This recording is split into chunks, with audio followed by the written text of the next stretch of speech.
বিশ্ব জুড়ে মুসলমানরা আজকের নির্যাতিত।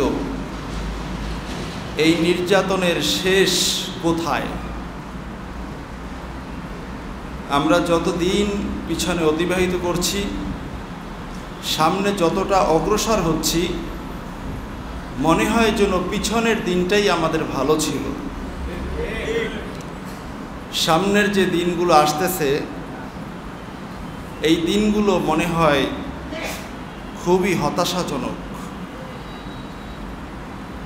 প্রত্যেকটা মানুষের জবানে একটা কথা শোনা যায়, যায় দিন ভালো যায়, আসে দিন খারাপ। এটা যেন একটা এমন বাক্য যেটা শুধুমাত্র মুসলমানদের জন্যই প্রযোজ্য। পৃথিবীর জমিনে অন্য কোনো জাতি, ধর্ম, বর্ণ তাদের জন্য এই কথা না, এটা শুধু মুসলমানদের জন্য। তার কারণ আল্লাহর এই জমিনে মুসলমানরাই শুধুমাত্র ভাড়াটিয়া, আর সবাই হলো বাড়িওয়ালা। এটা কি ঠিক? ভাইয়েরা আমার, সোনার বাংলাদেশ, এই দেশের সম্প্রীতি, পারস্পরিক ভালোবাসা, এটা গোটা বিশ্বকে ঈর্ষান্বিত করে তোলে। এই দেশের মানুষগুলো অল্প পাইলেই খুশি হয়ে যায়। সেই ক্ষেত্রে মুসলিম অমুসলিম, মাযহাব লামাযহাব, আলিয়া কওমিয়া নির্বিশেষে সকলে মিলেমিশে আমরা বসবাস করতেছিলাম। কিন্তু আজকের সেই পীর আউলিয়ার পদচারণায় ধন্যভূমি বাংলাদেশেও আজকের অশান্তির অভাব নাই। আর সেই অশান্তিটা বেশি ভোগ করে শুধুমাত্র মুসলমান জাতি। গোটা পৃথিবীতে তাকাইলে মানুষের পরিসংখ্যানে 800 কোটি মানুষের মাঝে 200 কোটির উপরে হলাম আমরা মুসলমান। এবং গোটা পৃথিবীতে তাকালে আমাদের অধীনে মুসলমানদের করায়ত্তে মোট 57টি স্বাধীন রাষ্ট্র আমাদের আছে। এবং আল্লাহ সুবহানাহু ওয়া তাআলা মানুষকে বসবাসের জন্য খোদা প্রদত্ত যে নিয়ামত, খনিজ সম্পদ, তেল, গ্যাস, স্বর্ণ, কয়লা ইত্যাদি, এগুলো 70% হলো মুসলমানদের অধীনে। এত কিছু মুসলমানদের থাকার পরেও দূরে কাছে পৃথিবীর সকল প্রান্তরে মুসলমানরাই শুধু মাইর খায়। তো 70% সম্পদ যদি হয় আমাদের, আমরা মুসলমানরা যদি এটা বন্ধ করে দেই, 200 কোটির পরে বাকি 600 কোটি কি খাইব? তাহলে গ্যাস তেল বন্ধ করলেই তো তাদের প্লেনের চাকা পর্যন্ত ঘুরবে না, তাদের প্লেন আকাশে উড়বে না। তো আমাদের এত কিছু থাকার পরেও আমরা কেন মাইর খাই? এই কয়েক বছর যাবত মিয়ানমারে কি মাইরটা না খাইল, ফিলিস্তিনে কি অত্যাচারটা চলতেছে। আবার নতুন করে আরেক জালেমের উদ্ভব হয়েছে সুদানে। গত 1.5 বছরে 2 বছরে 1.5 লক্ষ মানুষ তারা হত্যা করেছে। এবং 1,20,00,000 মানুষ সুদানে বাড়িঘর হারা হয়েছে। কারণটা কি? এখানে কিন্তু নিজেরা কারণ ঘটাইছে। ওই দেশেরই 2 নেতা, এক নেতার নাম হলো general Abdel Fattah al Burhan, আরেকজন হলেন জেনারেল মোহাম্মদ হামদান দাগালো, এই দুই নেতার মারামারিতে লোভের কারণে ক্ষমতা দখল নিয়ে আম জনগণের অবস্থা খারাপ। আমাদের সোনার বাংলাদেশের গ্রাম গায়ে বলে থাকে পাটা পুতার ঘষাঘষি আর মরিচের শেষ, বলে না? আপনারা বলেন না? এরা দুইজন ছিলেন খুব ঘনিষ্ঠ বন্ধু। হঠাৎ করে সুদানের অনেক ইতিহাস, এক সুদানকে ভেঙে কিছুদিন আগে তারা দক্ষিণ সুদান করছে, এখন আবার আরেকটা, এই মারামারিকে কেন্দ্র করে এখন আবার আরেকটা নতুন দেশ তারা করতে যায়, মানে 3 ভাগ হয়ে যাবে। করে কারা? শুধু মুসলমানরা। আর এই মুসলমানদেরকে ইন্ধন দেয় কারা? আমাদের পায়ের নিচের সম্পদ ইহুদির বাচ্চারা নিয়া তাদের মাথা থেকে মুসলমানদেরকে বুদ্ধি দেওয়া হয় যে তোমরা পরস্পর মারামারি করো।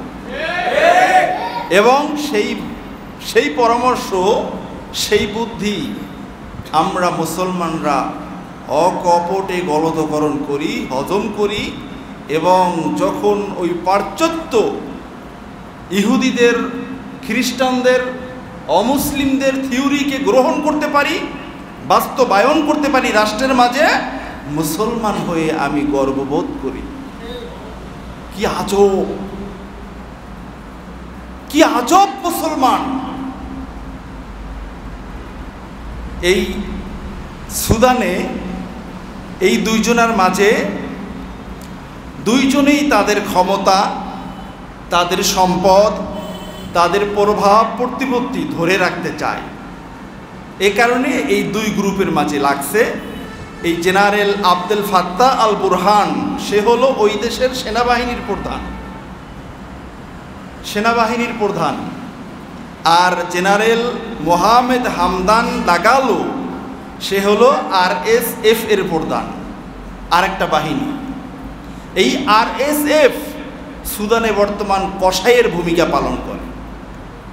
তারা নিরীহ মানুষগুলোকে হত্যা করে, পাখির মতো জবেহ করে।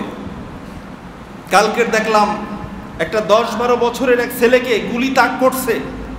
ওই ছেলে শুধুমাত্র একটার পর একটা কোরআনুল কারীমের আয়াত তেলাওয়াত করতেছে। কার কাছ থেকে আয়াত তেলাওয়াত করতেছে? বাঁচার জন্য। যার বন্দুকের তাক থেকে বাঁচতে চায় ওই লোকটাও একটা নামে মুসলমান। তাহলে যে তেলাওয়াত করে সেও মুসলমান, আর যে গুলি মারে সেও মুসলমান। বুদ্ধি কাদের? ওই লাল বাবুদের। আজকের গোটা দুনিয়াটা তারা দখল করে আছে। মুসলমানদেরকে দাবার কোটের গুডির মতো তারা পরিচালনা করে, অথচ আমরাই ছিলাম এই জমিনের বাঘের জাতি। আজকের আমরা বিড়ালে গিয়েও ক্ষান্ত নই, আমরা ইঁদুরে পরিণত হয়েছি। তার কারণ একটাই, আমাদের লোভ শেষ হয় না। এই দুই নেতা কেন লাগছে? লোভ। তাদের দেশ শেষ হয়ে যাচ্ছে, লক্ষ লক্ষ মানুষ মারা যাচ্ছে, কোটি মানুষ বাড়িঘর হারা হচ্ছে। তাদের কিছু আসে আর যায় না, তার ক্ষমতা দরকার।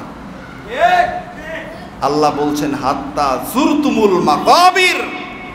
এই সমস্ত মুনাফিক নামক মুসলমানদের তাদের এই অর্থলিপ্সা, এটা একমাত্র কবরের মাটিটা যখন তাদের মুখে পড়বে তখনই তাদের এই অর্থলিপ্সাটা শেষ হবে, এর আগে শেষ হবে না। ভাইয়ের আমার, সুদান অনেকগুলো স্বর্ণর খনি। RSF তারা ইতিমধ্যেই অনেকগুলো স্বর্ণের খনি তারা করায়ত্ত নিয়ে নিয়েছে। এত সম্পদ একটা মুসলিম রাষ্ট্রে থাকার পরেও তারা আজকের একটু বিশুদ্ধ পানি পর্যন্ত পান করার সুযোগ তারা পাচ্ছেন না। আমি আপনাদেরকে ইহুদিদের ভয়াবহতার ব্যাপারে আলোচনা করতে গিয়ে বেশ আরও প্রায় 8-9 মাস আগে ওই যে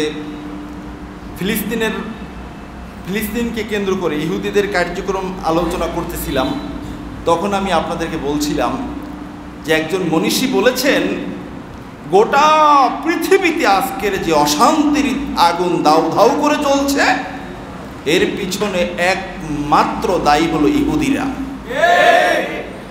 এবং তিনি বলেছেন, সাগরের অতল গহীনে যদি দুটি মাছ লড়াই করে, ঝগড়া করে, কামড়াকামড়ি করে, একটা একটারে তাড়ায়, বুঝতে হবে ওখানেও ইহুদিদের কোনো হাত আছে। কোনো না কোনো ভাবে ওই মাছ দুইটাকে তারা প্রভাবিত করছে, একটা একটাকে তাড়া। যেই ইহুদিরা মুসলমানদেরকে মানুষই মনে করে না, আমরা হলাম অন্য কোনো একটা জাতি, অন্য কোনো একটা জানোয়ার প্রাণী, আমাদেরকে মানুষের আকৃতি দেওয়া হয়েছে শুধুমাত্র ইহুদিদের খেদমত করার জন্য, ইহুদিদের থিওরি আমাদের মুসলিম রাষ্ট্রে বাস্তবায়ন করার জন্য। এটা হলো ইহুদিদের বিশ্বাস। আর আমরা তাদের ছাড়া বাঁচি না, তাদের ছাড়া খেতে পারি না, তাদের ছাড়া আমরা চলতে পারি না। বন্ধুরা আমার, এখন কি তাহলে বিশ্ব মুসলমানরা এরকম মাইর খাবে আর বিশ্ব এগিয়ে যাবে? এটাই কি হবে? এটার থেকে নাজাতের উপায় আছে কি নাই? সেই নাজাতের উপায়টা আমাদেরকে জানতে হবে। এই নির্যাতনের, এই নিষ্পেষণের, এই বঞ্চিত, লাঞ্ছিত, নিগৃহীত রক্তাক্তের শেষ পরিণতি কোথায়, এটা আমাদেরকে আবিষ্কার করতে হবে। ঠিক কিনা বলে? এটা যদি পারি তাহলেই আমরা এই বেড়াজাল থেকে আমরা নাজাত পাব। আমার আল্লাহ সুবহানাহু ওয়া তাআলা ১৫০০ বছর আগে আমাদেরকে এটা থেকে নাজাতের সুস্পষ্ট পথ আমাদেরকে বলে দিয়েছেন। বলুন না সুবহানাল্লাহ। আল্লাহ সুবহানাহু ওয়া তাআলা ইরশাদ করেছেন, ওয়ামান ইউতি'ইল্লাহা ওয়া রাসূলাহু ফাকাদ ফাযা ফাওজান আযীমা। আল্লাহ সুবহানাহু ওয়া তাআলা বলেছেন, ওয়ামান ইউতি'ইল্লাহা ওয়া রাসূলাহু, যেই ব্যক্তি আল্লাহ এবং তার রাসূলের আনুগত্যতা পোষণ করবে, আনুগত্যতাকে গ্রহণ করবে, ফাকাদ ফাজ, ওই ব্যক্তি ইহকাল এবং পরকালে সফল হয়ে গেছে। বলুন না সুবহানাল্লাহ। ওই ব্যক্তিকে কেউ ঠেকাতে পারবে না। কেমন সফলতা সে অর্জন করছে? ফাওজান আযীমা, মহান সফলতা। এই সফলতার উপরে আর কোনো সফলতা থাকতে পারে না। বলুন সুবহানাল্লাহ। আমাদের রব, আমরা যার গোলাম, যিনি আমাদের মনিব, যিনি আমাদের মালিক, তিনি আমাদেরকে বলে দিয়েছেন। তার কথাকে আমরা উপেক্ষা করে আমরা আজকে রব মানি ইহুদিদেরকে। ঠিক কিনা বলেন? এজন্যই আমাদের আজকের এই করুণ পরিণতি। এই আয়াত স্পষ্টভাবে সাক্ষী দিচ্ছে, কোরআনুল কারীমকে যদি কোনো মুসলমান সত্য মনে করে, এই আয়াত স্পষ্টভাবে সাক্ষী দিচ্ছে গোটা পৃথিবীর মানব জাতির সফলতার মূল মন্ত্র হলো আল্লাহ আল্লাহর রাসূলের আনুগত্যতা। ঠিক কিনা বলে? আল্লাহ আল্লাহর রাসূলের আনুগত্যের বাহিরে কোনো সফলতা নাই, কোনো কামিয়াবি নাই, কোনো অর্জন নাই, কোনো সম্মান নাই। যেটা আছে সেটা হলো জাহান্নামের পথ। ঠিক কিনা বলে? আমরা কোন পথে আছি আজকে? আমরা কি আসলে আল্লাহ আল্লাহর রাসূলের অনুসরণ করছি? কি বলেন, করছি? করি না। আল্লাহ আল্লাহর রাসূলের অনুসরণ করি না আমরা। এ কারণেই ওরা আমাদেরকে দিয়ে ওদের চিন্তা চেতনা বাস্তবায়ন করার সুযোগ পাচ্ছে। এখন বলবেন যে হুজুর, আমরা বাস্তবায়ন করি না, তাহলে কি করি? না, বাস্তবায়ন করি না এটা আপনাদেরকে আমি বলবো যে আমরা যদি রাসূলুল্লাহ সাল্লাল্লাহু আলাইহি ওয়াসাল্লামকে অনুসরণ করতাম, তাহলে আমাদের রূপরেখা, আমাদের পরিচিতিটা, আমাদের চেহারা সুরাত অন্য রকম থাকতো। আলোচ্য আয়াতে আল্লাহ সুবহানাহু ওয়া তাআলা বলেছেন যে তোমরা আমি রবের আনুগত্যতা পোষণ করো, আমার হাবিবের আনুগত্যতা পোষণ করো। এখন যদি প্রশ্ন করি যে আল্লাহ তাআলার আনুগত্যতা কিভাবে করব, আল্লাহ তাআলা অন্য এক আয়াতে সেটা বলে দিয়েছেন, মাইয়ুতির রাসূল ফাকাদ আতা আল্লাহ, যেই ব্যক্তি আমার হাবিবের অনুসরণ করবে সেই ব্যক্তি আমি রবেরই আনুগত্যতা পোষণ করব। সুবহানাল্লাহ। আল্লাহর হাবিবের অনুসরণটা স্বয়ং আল্লাহ নিজে বলছেন আমি রবেরই অনুসরণ। বলুন না সুবহানাল্লাহ। কত বড় গ্যারান্টি, কত বড় বিশ্বাস! এটা কেন? রাসূলুল্লাহ সাল্লাল্লাহু আলাইহি ওয়াসাল্লাম আমার মতো আপনার মতো মানুষ বিধায় আল্লাহ তাআলা এই গ্যারান্টি দিয়েছেন। এটা কি সম্ভব কোনোদিন? আমার রব বলছেন আমাকে অনুসরণ করতে চাও, আমার হাবিবকে অনুসরণ করো। বলুন না সুবহানাল্লাহ। কতটা গ্যারান্টি! আর আল্লাহর হাবিব বলেছেন আমাকে অনুসরণ করতে চাও, আমার সাহাবীদেরকে অনুসরণ করো। সুবহানাল্লাহ। স্বয়ং রাসূলুল্লাহ সাল্লাল্লাহু আলাইহি ওয়াসাল্লাম রব্বে কারীমের ছাত্র, আর রাসূলুল্লাহ সাল্লাল্লাহু আলাইহি ওয়াসাল্লামের ছাত্র হলেন সাহাবায়ে কেরাম। ঠিক কি না বলেন? আল্লাহ তাআলা যেমনি ভাবে তার হাবিবের ব্যাপারে গ্যারান্টি দিয়েছেন, আল্লাহর রাসূল তার সাহাবীদের ব্যাপারে গ্যারান্টি দিয়েছেন। সুবহানাল্লাহ। আর আজকের এই দুই জায়গায় মুসলমান পেছ লাগাই রাখছে। সমালোচনা করলেই আল্লাহর রাসূলের সমালোচনা করবে, সমালোচনা করলেই আল্লাহর রাসূলের ছাত্র সাহাবায়ে কেরামদের সমালোচনা করবে। তাহলে আর আপনি আতা আর রাসূল কই পাইলেন? আপনি রাসূলকে কি অনুসরণ করলেন? রাসূলুল্লাহ সাল্লাল্লাহু আলাইহি ওয়াসাল্লামের অনুসরণ বুখারীর বর্ণনায় আসছে, মান আতাআনি ফাকাদ আতা আল্লাহ, যেই ব্যক্তি আমি রাসূলকে অনুসরণ করলো সেই ব্যক্তি আমার রবকে অনুসরণ করলো। এখন রাসূলুল্লাহ সাল্লাল্লাহু আলাইহি ওয়াসাল্লামের অনুসরণ বলতে আমরা শুধুমাত্র মনে করি একটা পাগড়ি পরা, একটু দাড়ি রাখা, লম্বা একটা জুব্বা পরা, একটা টুপি পরা, নামাজ পড়া, রোজা রাখা, হজ করা, যাকাত দেওয়া, এর বাহিরে আর কি আছে? এই কয়েকটা জিনিসের মাঝে আমরা সীমাবদ্ধ করে রাখছি। ঠিক কিনা বলেন? অথচ এখানে এই যে সুন্নাত, এই সুন্নাতটা আসছে ব্যাপক অর্থে। সুন্নাত মানে হলো রাসূলুল্লাহ সাল্লাল্লাহু আলাইহি ওয়াসাল্লামের গোটা জীবন পরিচালনা করার নিয়ম নীতি। বলুন সুবহানাল্লাহ। এটা হলো সুন্নাত। আল্লাহর রাসূল তার গোটা জীবন কিভাবে অতিবাহিত করছেন উম্মতের জন্য সেটা অনুসরণীয়।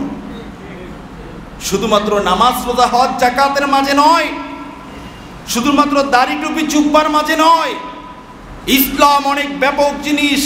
একজন মানুষ জন্ম থেকে নিয়ে মৃত্যু পর্যন্ত, রান্নাঘর থেকে নিয়ে সংসদ পর্যন্ত প্রত্যেকটা ক্ষেত্রে নূর নবীজির আদর্শ আছে কি নাই?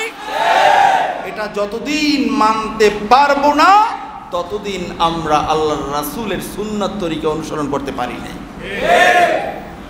এটা মানতে হবে। আল্লাহর রাসূলের গোটা জীবনের প্রত্যেকটা কার্যক্রম, যে যে সেক্টরে আছি আমরা, ওই সেক্টরে আল্লাহর রাসূলের আদর্শ বাস্তবায়ন করতে হবে।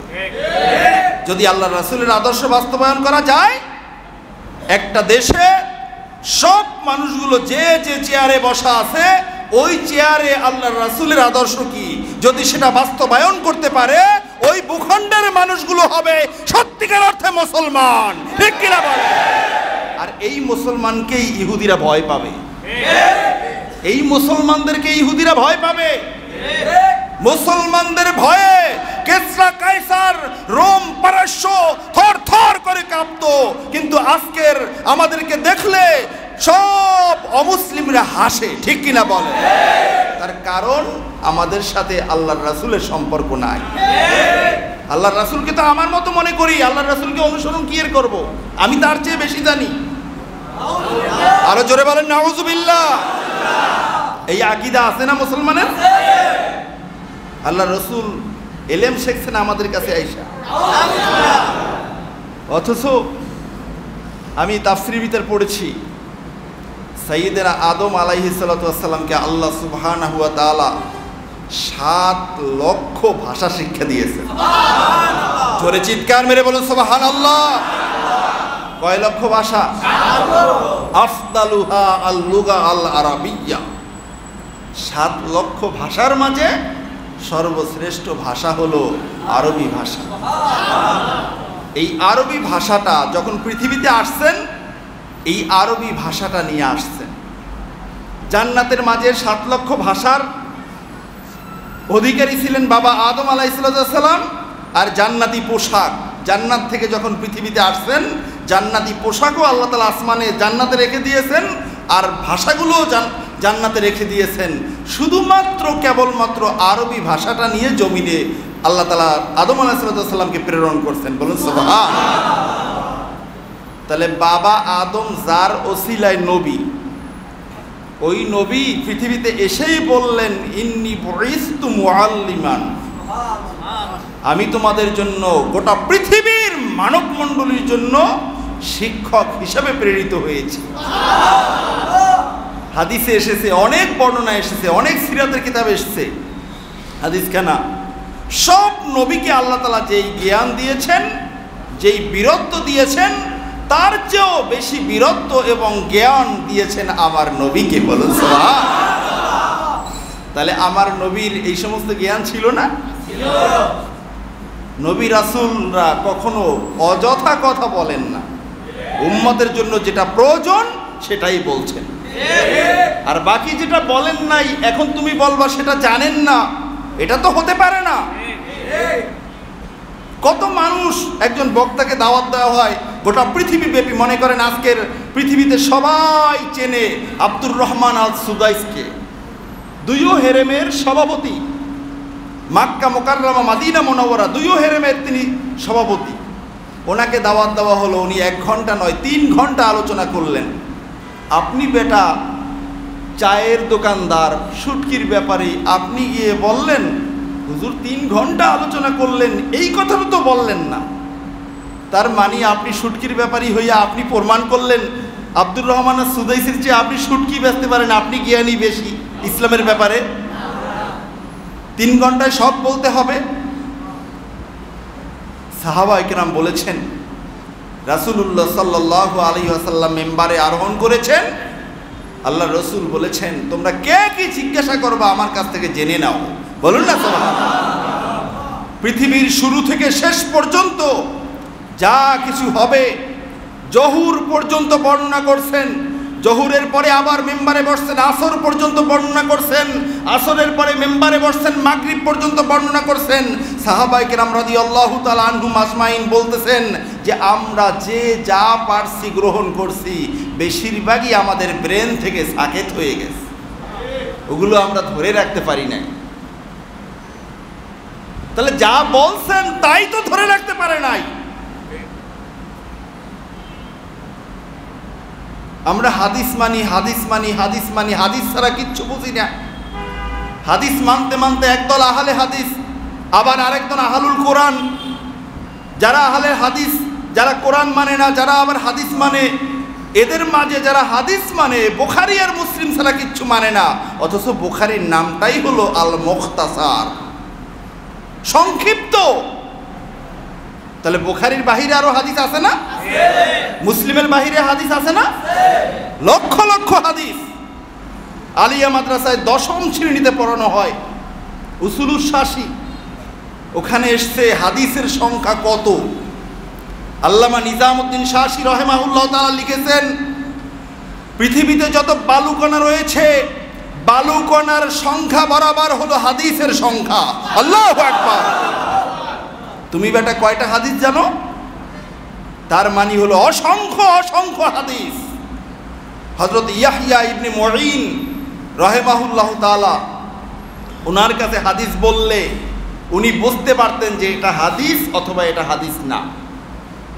তাজকিরাতুল আউলিয়ার মাঝে একজন আল্লাহর ওলির নাম আসছে, ওনার কাছে কেউ আরবি ভাষার পণ্ডিত গিয়ে যদি বানাইয়া বলতেন যে হুজুর এটা হলো হাদিস, আপনি একটু বলেন তো এটা কোথায় আছে, বা এটা কোন কিতাবের, বা এটা কোন রাবি, উনি চেহারার দিকে মুখের দিকে তাকিয়ে বলতেন না বেটা এটা হাদিস নয়।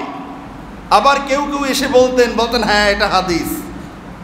হুজুরকে জিজ্ঞাসা করলেন যে হুজুর, আপনি এত বেশি পড়াশোনা কই করছেন, কোন ইউনিভার্সিটিতে করছেন, আপনি কেমনে বোঝেন এটা হাদিস আর এটা হাদিস নয়?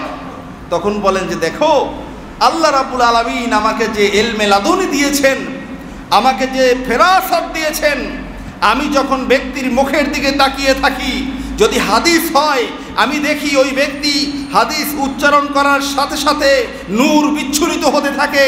আর যেটা হাদিস নয় সেটা যত বালাগাত ফাসাহাতপূর্ণ কথা হোক না কেন, আমি মুখের দিকে তাকিয়ে দেখি শুধুমাত্র শব্দ বের হচ্ছে, তার সাথে কোনো নূর পাওয়া যায় না। বলুন আল্লাহু আকবার।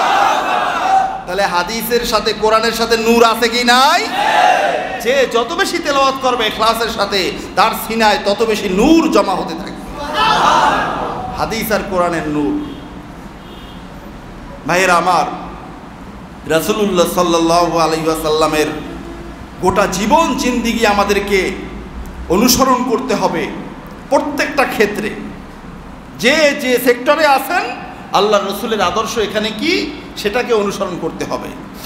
এটা যদি করা না হয় তাহলে কি হবে দেখেন, আল্লাহ রাব্বুল আলামিন বলেছেন, ওমা কানা লিমুমিনিন ওয়ালা মুমিনাতিন ইযা কাদাল্লাহু ওয়া রাসূলুহু আমরান আইয়াকুনা লাহুমুল খিয়ারাতু মিন আমরিহিম ওয়া মান ইয়াসিল্লাহা ওয়া রাসূলাহু ফাকাদ দাল্লা দালালাম মুবিনা। সূরা আহজাবের মাঝে আল্লাহ তাআলা বলেছেন, ওমা কানা লিমুমিনিন ওয়ালা মুমিনা, কোনো মোমেন পুরুষ আর মহিলার জন্য মোটেই শোভনীয় হবে না, উচিত হবে না, ইজা কাদাল্লাহু ওয়া রাসূলুহু আমরান, কোনো একটা ব্যাপারে আল্লাহ আল্লাহর রাসূল কোনো একটা বিষয়ের ফয়সালা দিয়েছেন, আইয়াকুনা লাহুমুল খিয়ারাতু মিন আমরিহিম, ওই ব্যাপারে ব্যক্তি নিজের মন মতো কোনো সিদ্ধান্ত গ্রহণ করবে। বলুন আল্লাহু আকবার।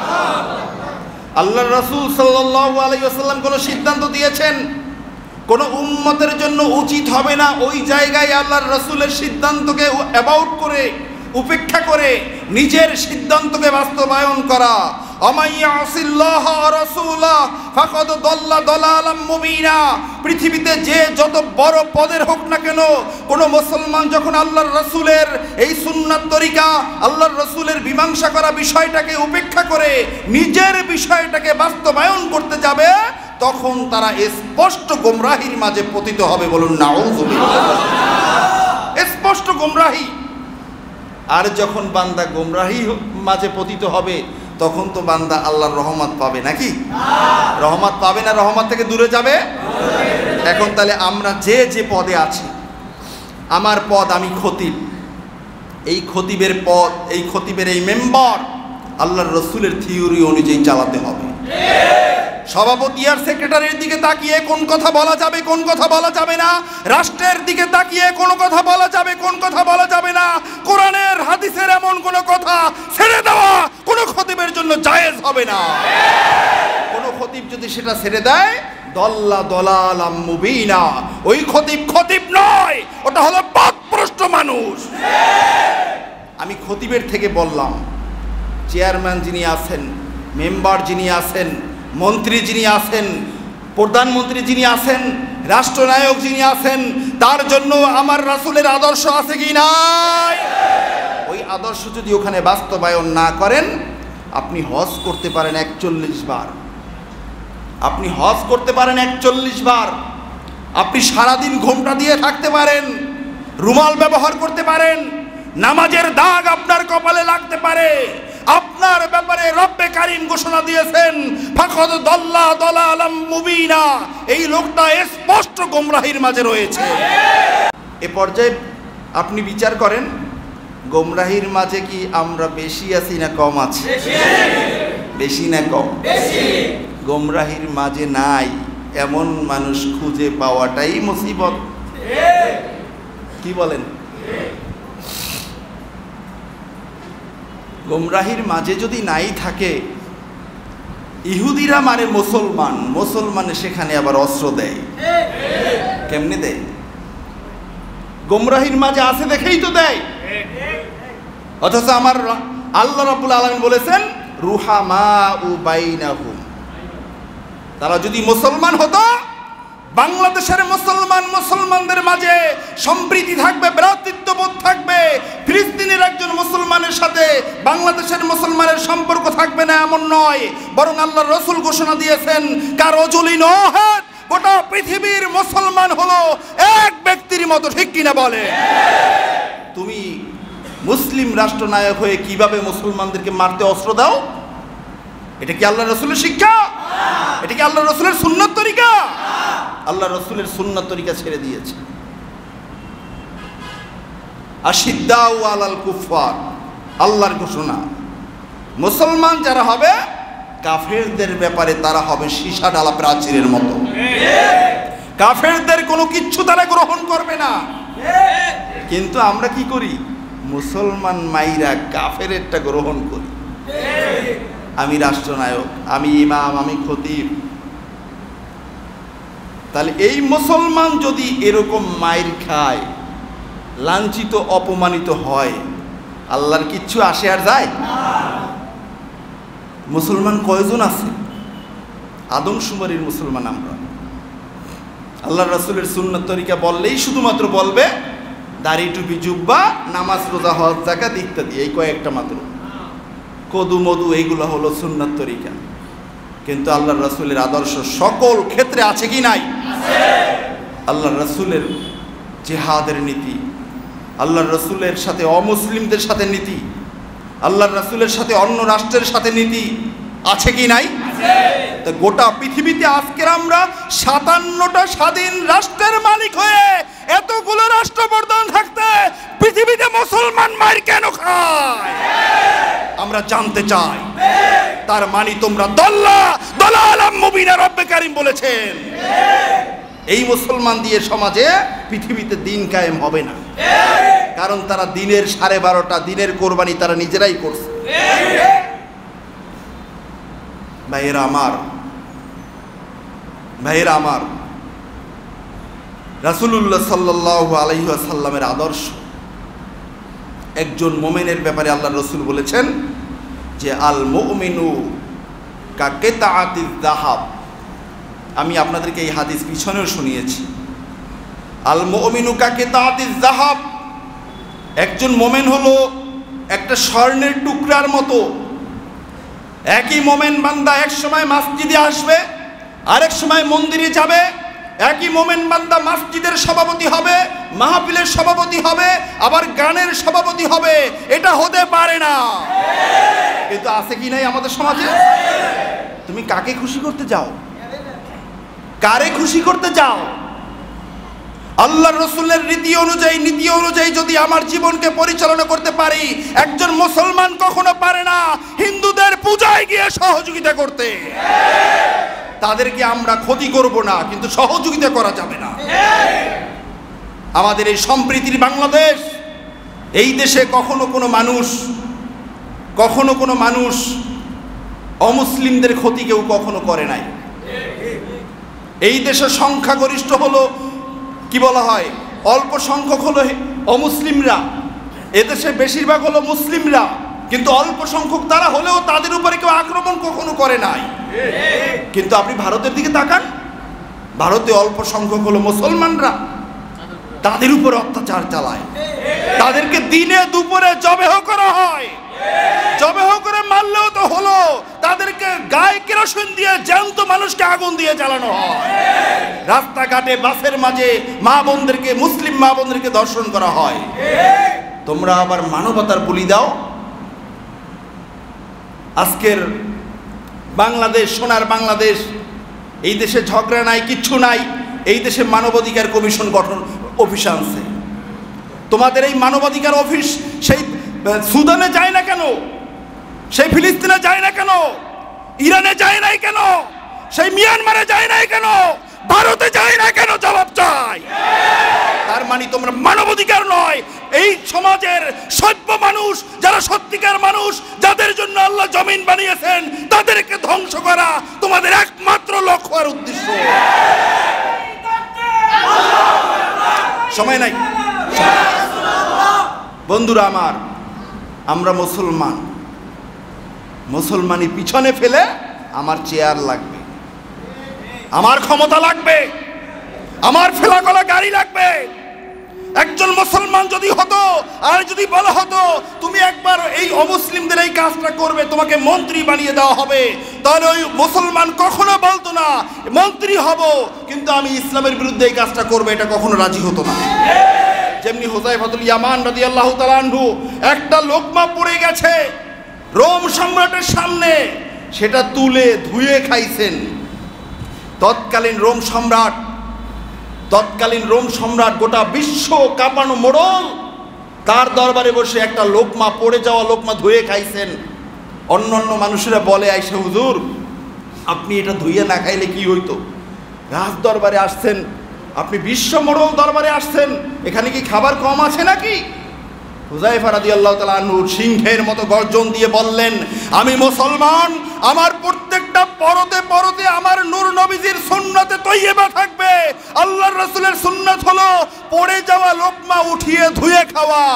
আত্রুকু সুন্নাতা রাসূলিল্লাহ সাল্লাল্লাহু আলাইহি ওয়াসাল্লাম লিহাউলাইল হুমাকা, আমি কি এই সমস্ত আহাম্মকের কারণে আমার নূর নবীজির একটা সুন্নাতকে আমি ছেড়ে দিতে পারি?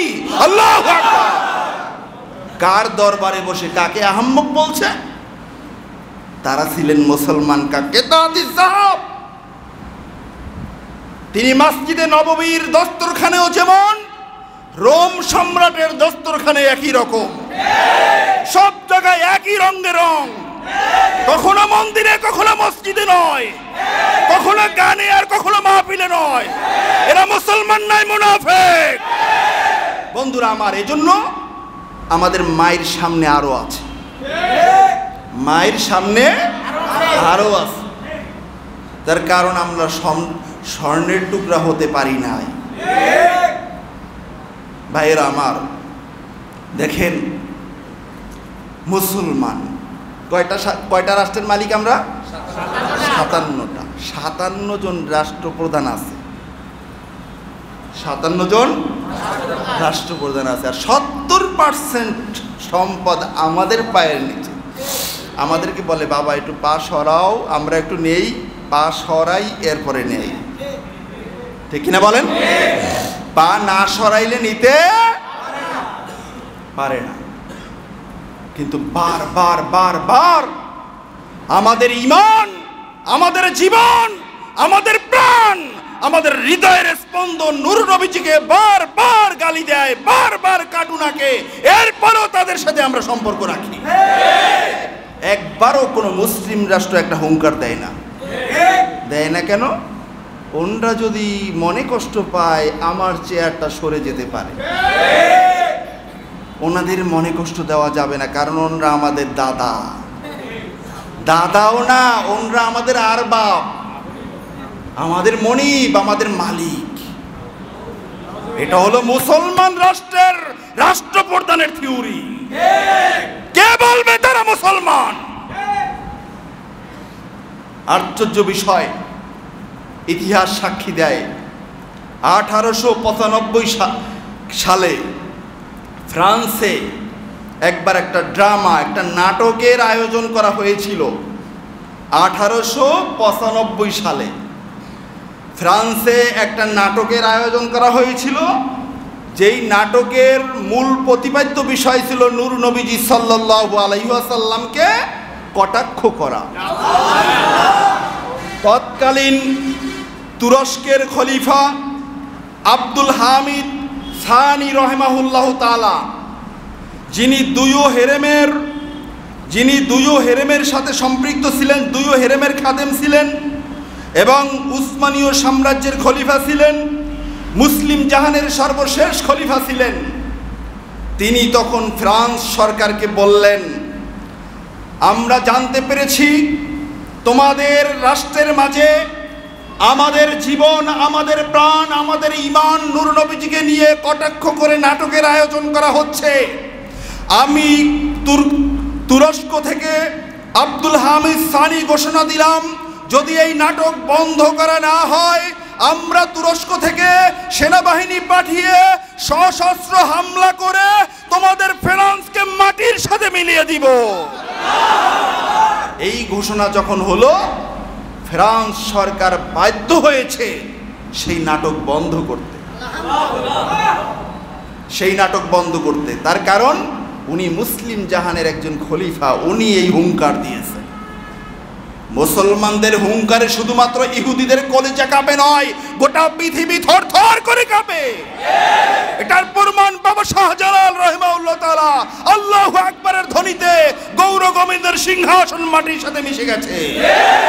সেই শাহজালালের উত্তরসূরি আমরা, সেই শাহপরানের উত্তরসূরি আমরা, খান জাহানের উত্তরসূরি আমরা।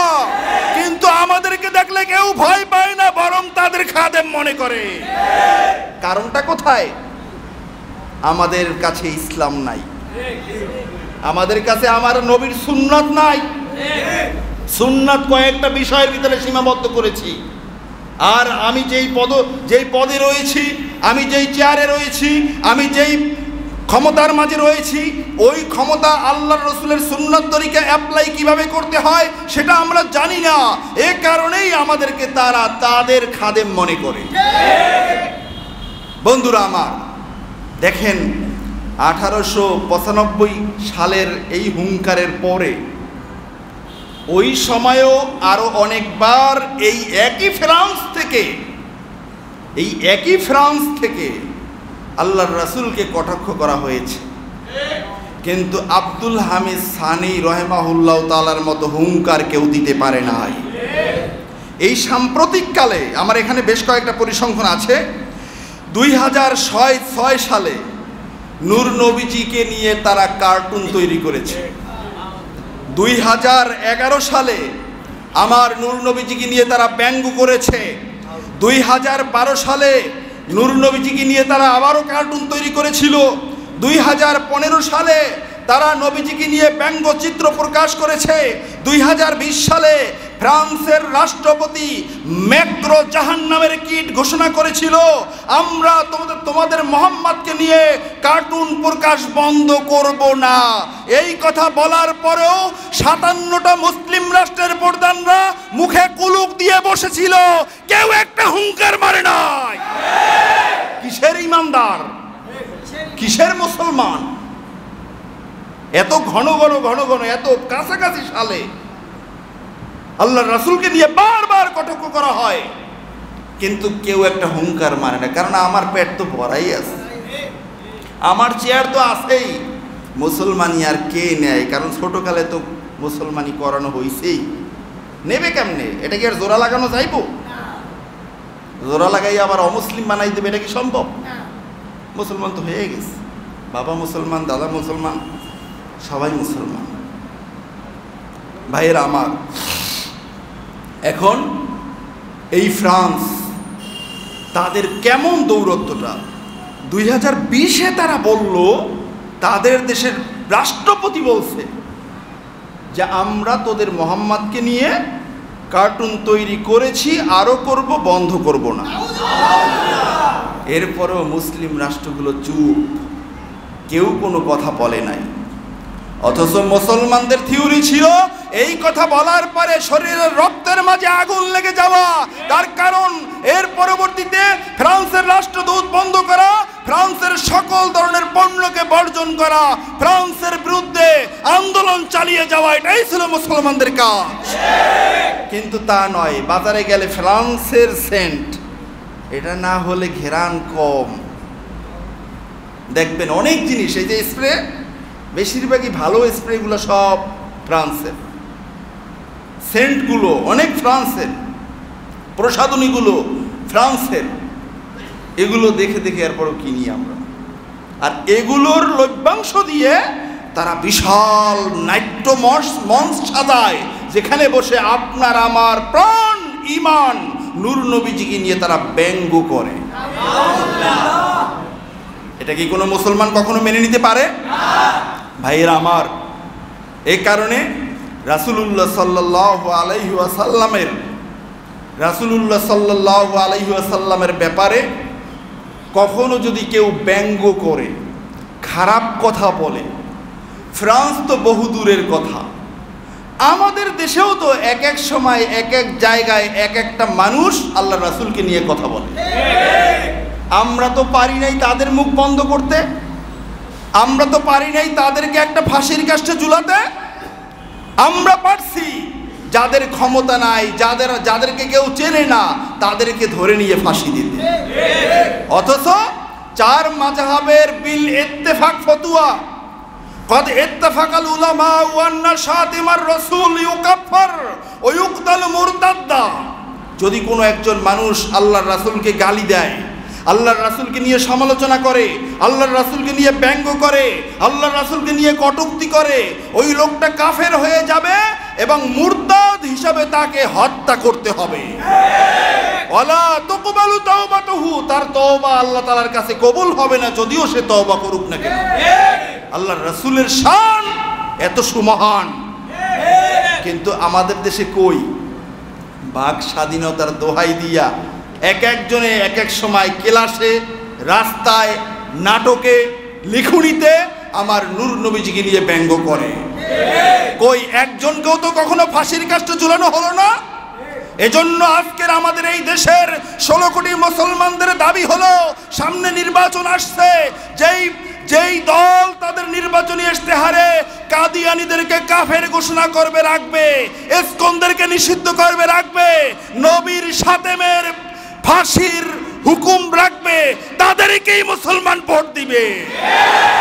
এছাড়া কোনো ইসলামের বান্ধব আমরা দেখতে চাই না। যদি ইসলামী চান, এগুলো করতে বাধা কই? এগুলো করতে বাধা কই? আমরা তো দেখছি কয়েকদিনের ভিতরে বড় বড় দল, বড় বড় মানুষগুলোকে নিষিদ্ধ ঘোষণা করছেন। আপনারা করছে না? তাহলে এটা নিষিদ্ধ করতে সমস্যা কি? তার মানে আপনারা সোনার বাংলাদেশ, পীর আউলিয়ার দেশেরও ক্ষমতাটা চান, ওই দাদাদের খুশি রাইখা, ঠিক কিনা বলে? এই দেশের মানুষ প্রমাণ করেছে দাদারা ক্ষমতায় বসায়ও না, দাদার ক্ষমতা রাখতেও পারে না। ক্ষমতায় রাখার ইচ্ছা হলো এই দেশের জনগণ, আল্লাহ যখন দয়া হবে ক্ষমতায় থাকবেন, আল্লাহ না খুশ হয়ে গেলে ক্ষমতায় খালি হাত দেখেই পালাবেন, কেউ রাখতে পারবে না। এই জন্য বন্ধুরা আমার, সামনে এই নির্বাচনে তাদের ইশতেহারে এই বিষয়গুলো আনা দরকার, এগুলো আনতে হবে। এটাই হলো মুসলমানদের দাবি। এখন বলবেন যে হুজুর এত সোজা হয়ে কি চলে? সমাজের সাথে তাল মিলাতে হবে। সমাজের সাথে তাল মিলান দেখেই তো আমাদেরকে তারা তাদের খাদেম বানায়। আর যদি তাল না মিলাইতেন, আপনি যদি স্বর্ণের টুকরাই থাকতেন, ওরা এখনো ভয় পাইত, ওরা মুসলমানদের সামনে কথা বলতে সাহস পাইত না। হেরেমের ভিতরে পর্যন্ত তাদের থিওরি বাস্তবায়ন হয়। 10 টাকার তারাবি যে করছে করোনার সময়, দাদাদের সেই ভয়, জুজুবুরির ভয় এখনো 10 টাকাতেই চলে, বিভিন্ন অজুহাতে বহুত কিছু নিয়ম, তাদের এই নিয়ম চলে। কই এটা মুসলমান কেমনে হয়? এজন্য বন্ধুরা আমার, আমাদের স্পষ্ট কথা হলো, যারা আমাদের নেতা হবেন তারা যেন সঠিকভাবে কোরআনুল কারিমের, রাসূলুল্লাহ সাল্লাল্লাহু আলাইহি ওয়াসাল্লামের থিওরি অনুযায়ী তাদের ওই মসনদটা চালায়, তাহলেই না হবে আবার মুসলমানদের সফলতা। আল্লাহর রাসূলের যে কোনো একটা থিওরি মানলে যে সে মোমেন হয় না, সে যে মুসলমান থাকে না, এটা আল্লাহ রাব্বুল আলামিন নিজেই বলছেন। সূরাতুন নিসা 65 নম্বর আয়াত, আল্লাহ রাব্বুল আলামিন বলছেন, ফালা ওয়া রাব্বিকা লা ইউমিনুনা হাত্তা ইউহাক্কিমুকা ফীমা শাজারা বাইনাহুম সুম্মা লা ইয়াজিদু ফি আনফুসিহিম হারাজাম মিম্মা কদাইতা ওয়া ইউসাল্লিমু তাসলিমা। সুবহানাল্লাহ। আল্লাহ স্পষ্ট করে বলছেন, ফালা ওয়া রাব্বিকা লা ইউমিনুন, ও আমার বন্ধু, ও আমার হাবিব, আপনার রব কসম করে বলছেন, আল্লাহ নিজে কসম করে বলছেন, লা ইউমিনুন, তোমরা মোমেন হতে পারবে না, হাত্তা ইউহাক্কিমুকা ফীমা শাজারা বাইনাহুম, যতক্ষণ না তোমাদের মাঝে সৃষ্ট বিভাদ, তোমাদের মাঝের যে কোনো সমস্যার সমাধান আল্লাহর রাসূল থেকে তোমরা না গ্রহণ করবে। সমস্যা বাজছে, সমাধান দিবেন কে? আল্লাহর রাসূল। বলবেন আল্লাহর রাসূল তো নাই, সমাধান কিভাবে দিবেন? কোরআন খোলেন, হাদিস খোলেন, আপনার সমাধান পাবেন। ঠিক কিনা বলেন? আল্লাহর রাসূলের দিনের ভিতরে সমাধান আছে কি নাই? আল্লাহ রাব্বুল আলামিন এটাই বলছেন, যতক্ষণ না আমার হাবিবের সমাধান তোমাদের সমস্যার ক্ষেত্রে গ্রহণ না করবে, আমি রব কসম করে বলছি তোমরা মোমেন হতে পারবে না। এখন আমরা কি সব ক্ষেত্রে আমরা আল্লাহর রাসূলের সিদ্ধান্ত গ্রহণ করি? করি? যদি করতামই তাহলে আজকের মুসলমানরা মাইর খাইতো না। মুসলমানদের কারণে গোটা পৃথিবীটা আজকের একটা স্বর্গীয় শান্তি বজায় থাকতো। কিন্তু এখন মুসলমানদেরকে মারতে গিয়া গোটা পৃথিবীটা অশান্তিতে বিরাজমান। মুসলমানরা হলো তাদের শত্রু, সব মারণাস্ত্র তারা মুসলমানদের বিরুদ্ধে লাগায়। আল্লাহ বলছেন, মিম্মা কদ সুম্মা লা ইয়াজিদু ফি আনফুসিহিম হারাজাম মিম্মা কদাইতা ওয়া ইউসাল্লিমু তাসলিমা। আল্লাহ বলছেন, আল্লাহর হাবিবের যে সিদ্ধান্ত প্রত্যেকটা মহলে, প্রত্যেকটা পরতে পরতে আল্লাহর রাসূলের যে রীতি, যে নীতি, যে সিদ্ধান্ত, যে হুকুম, এটা মানতে যদি কেউ মনের মাঝে কুণ্ঠাবোধ করে তাহলে ওই লোকটাই মোমেন হতে পারবে না, বরং ওয়ুসাল্লিমু তাসলিমা, তার উচিত ছিল আল্লাহর রাসূলের মতামতের কাছে, আল্লাহর রাসূলের সিদ্ধান্তের কাছে নিজেকে সম্পূর্ণরূপে আত্মসমর্পণ করা। বলুন সুবহানাল্লাহ। কিন্তু আমরা তো সেটা করতে পারি না। পারি বলেন? এই আয়াতের তাফসিরে খুব চমৎকার একটা বর্ণনা এসেছে। বর্ণনাটা এসেছে তাফসিরে ইবনু কাথিরের মাঝে, দ্বিতীয় খণ্ড 733 ছাপা, হযরত আবিল আসওয়াদ থেকে বর্ণিত হাদিস, ইখতাসামা রাজুলানি ইলা রাসূলিল্লাহি সাল্লাল্লাহু আলাইহি ওয়াসাল্লাম ফাকাদা বাইনাহুমা। কোনো একদিন দুইজন ব্যক্তির মাঝে সৃষ্ট বিবাদের মীমাংসার জন্য, ঝগড়া মিটানোর জন্য আল্লাহর রাসূলের দরবারে তারা এসেছিলেন। বলুন না সুবহানাল্লাহ। দুইজনের মাঝে ঝগড়া বাজছে, তারা সমাধান করবে কিভাবে? সমাধান হয় না, আল্লাহর রাসূলের কাছে চলে আসছে। বলুন না সুবহানাল্লাহ। কি সৌভাগ্য তাদের! সব সমস্যা হইলেই আল্লাহর রাসূলের কাছে আসছেন। যে কোনো সমস্যা আল্লাহর রাসূলের কাছে আসে, ইয়া রাসূলুল্লাহ আমার এই সমস্যা, আল্লাহর রাসূল সমাধান দিয়ে দিতেন।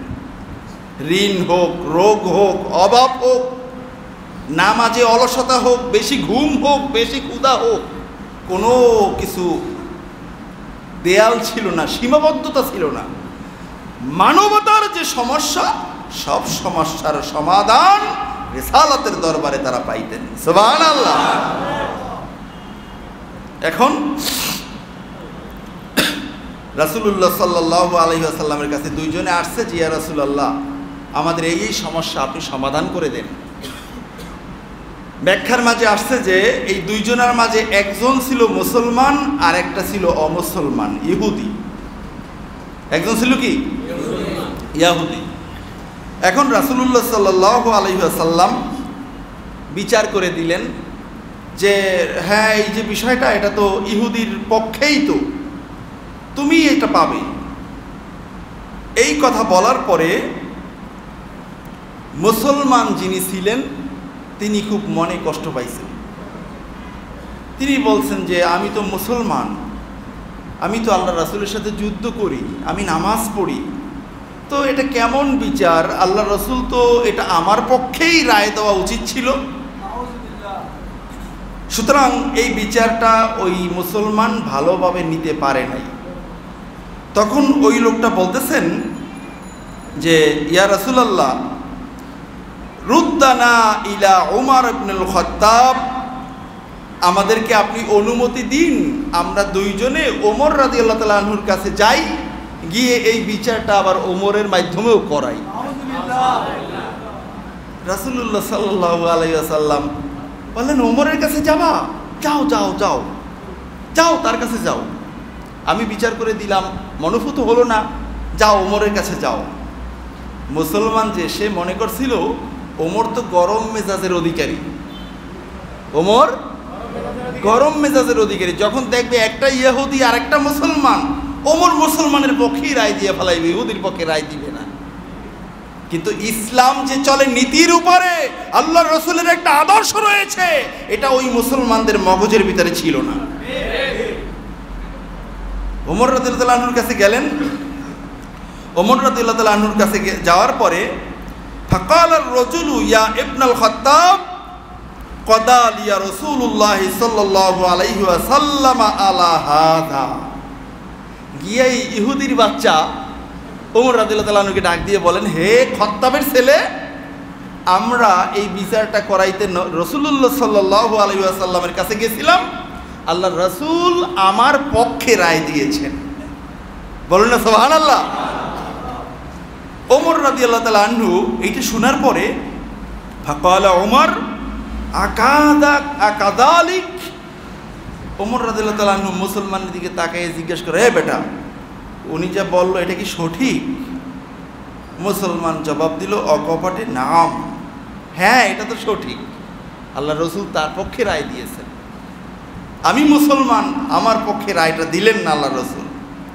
তখন ফাকালা ওমর রাদিয়াল্লাহু তাআলা আনহু বললেন, মাকানাকুমা হাত্তা আখরুজা ইলাইকুমা ফাআকদিয়া বাইনাকুমা ফাখরাজা ইলাইহিমা মুশতামিলান আলা সাইফিহি ফাদরাবাল্লাযী ক্বালা রুদ্দানা ইলা উমর ফাকাতালা। ওমর রাদিয়াল্লাহু তাআলা আনহু এটা শুনে বলতেছেন যে মাকানাকুমা, দেখো আমার কাছে বিচার পাইতে আসতো না, তোমরা এই জায়গায় দাঁড়িয়ে থাকো, আমি ভিতরে যাব, ভিতর থেকে আসবো, আসা পর্যন্ত তোমরা এখানে দাঁড়িয়ে থাকো, আমি এসে তোমাদের বিচার করব। ওমর রাদিয়াল্লাহু তাআলা আনহু ভিতরে গেলেন, তরবারি নিয়ে আসলেন, আসার পরে ফাদরাবাল্লাযী ক্বালা রুদ্দানা ইলা উমর ফাকাতালা, যেই লোকটা বলছিল হুজুর আমাদেরকে ওমরের দরবারে যাওয়ার সুযোগ দেন, আমরা তার কাছে গিয়ে দ্বিতীয়বার বিচার করাবো, সেই মুসলমান নামক মুনাফিকের গর্দানটা উড়িয়ে দিলেন। আল্লাহু আকবার। এক কোপে মুসলমানের গর্দান ফেলে দিলেন। এইটা দেখা ইহুদির বাচ্চা ভয়ে সে কি করলো, ওয়াতবারাল আখারু ফাররান ইলা রাসূলিল্লাহি সাল্লাল্লাহু আলাইহি ওয়াসাল্লাম ফাকালা ইয়া রাসূলুল্লাহ কাতালা উমারু আল্লাহি সাহিবি, ভাই আল্লাহর কসম ইয়া রাসূলুল্লাহ, আমি যে আমার আরেকজন সাথী নিয়ে আসছিলাম আপনার কাছে বিচার করাইতে, ওই আমার সাথীটাকে ওমর হত্যা করে ফেলছে। কয় আমি যদি ওলাউলা আন্নি আজাজতুহু লা কতালানি, যদি আমি ঠিকমতো বুঝাইতে না পারতাম ইয়া রাসূলুল্লাহ, আমারও সে হত্যা করত। আমি পালাইয়ে চলে আসছি তাড়াতাড়ি, তারে হত্যা করছে দেখে দৌড়ি আমি চলে আসছি। এখন এই কথা বলার পরে ফাকালা রাসূলুল্লাহ সাল্লাল্লাহু আলাইহি ওয়াসাল্লাম মা কুনতু আযুন্নু আইয়াজতারিয়া উমারু আলা কতলি মুমিন।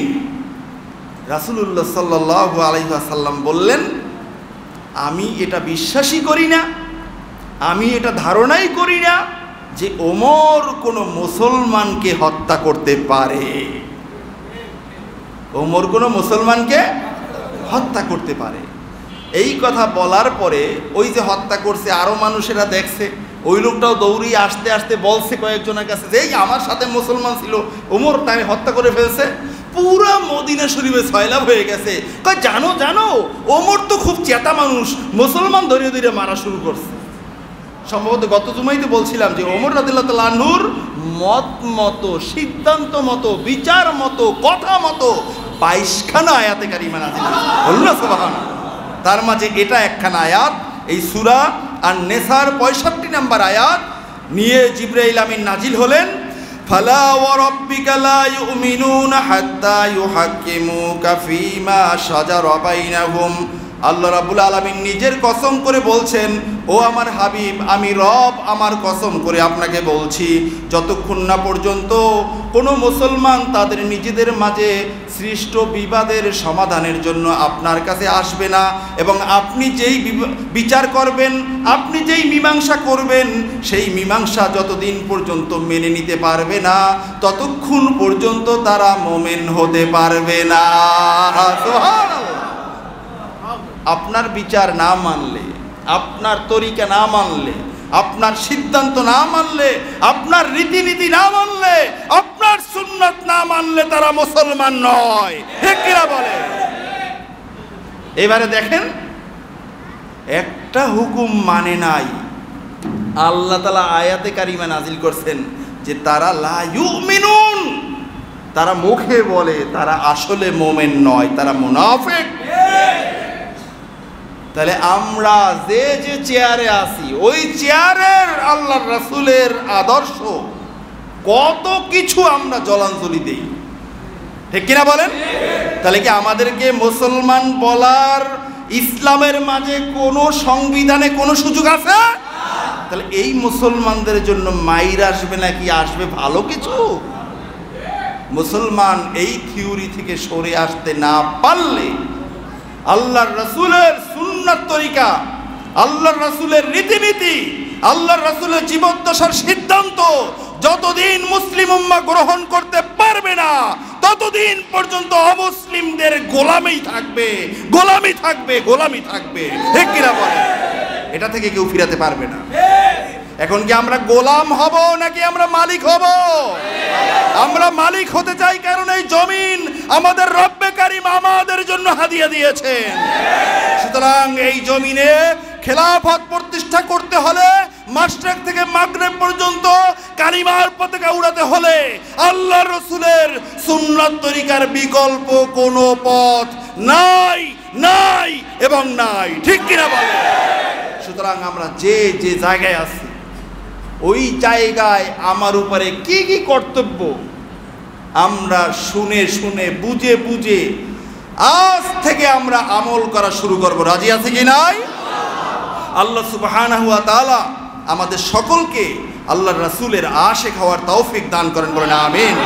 সাহাবায়ে কেরাম রাদিয়াল্লাহু তাআলা আনহুম আজমাইন যেমনি ভাবে আল্লাহর রাসূলের সুন্নাত তরিকাকে নিজেদের জীবনের বিনিময়ে আঁকড়ে ধরেছিলেন, আমাদেরকেও আল্লাহ তাআলা সেই হিম্মত, সেই কুওয়াত, সেই আজমত, সেই হাকিকত আল্লাহ তাআলা দান করে দেন, বলেন আমিন। এবং আমাদের দ্বারা গোটা বিশ্বে কালিমার পতাকা উড়ানোর তৌফিক দান করেন, বলেন আমিন।